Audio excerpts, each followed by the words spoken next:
पूर्ण आंतरिक परावर्तन का जो प्रोसेस है, अगर आप सीधे देखो ये बीम आपको सीधी दिखाई दे रही है। Yes sir. और वहां पर दिख रही है ठीक है ना, दिख रही है, देखो वहां पे दिखाई दे रही है आपको सीधे, है ना।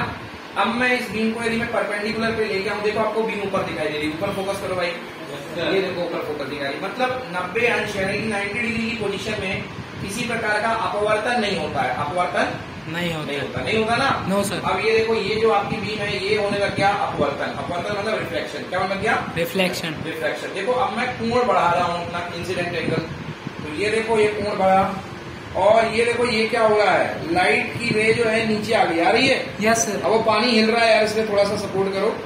ये देखो लाइट की रे मतलब उसी माध्यम में लौट आई जिस माध्यम में गई थी ना। Yes sir. इसको इसको बोलते हैं अपन TIR, टोटल इंटरनल रिफ्लेक्शन, समझ गए ना। Yes sir. अच्छा, ईमानदारी से लाइट की रे को कहाँ जाना चाहिए, ऊपर, कहाँ जाना चाहिए, ऊपर, मगर कहाँ लौट आई, वापस लौट आई ना। Yes sir. दिख रही है रे लौटती हुई। Yes sir. यस, तो ये कहलाता है टोटल इंटरनल रिफ्लेक्शन, समझ गए ना।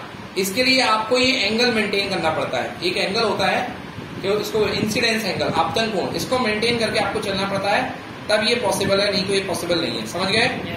और देखो मैंने एंगल मेंटेन कर दिया वापस, तो ये लाइट देखो फिर से सही हो गई ना। जी सर। मतलब दूसरे माध्यम में पहुंच गई, मगर ये देखो मैंने एंगल बढ़ाया, एंगल मैंने क्या कर दिया, बढ़ा दिया, तो लाइट जो है दूसरे माध्यम में लौट करके वापस आ गई।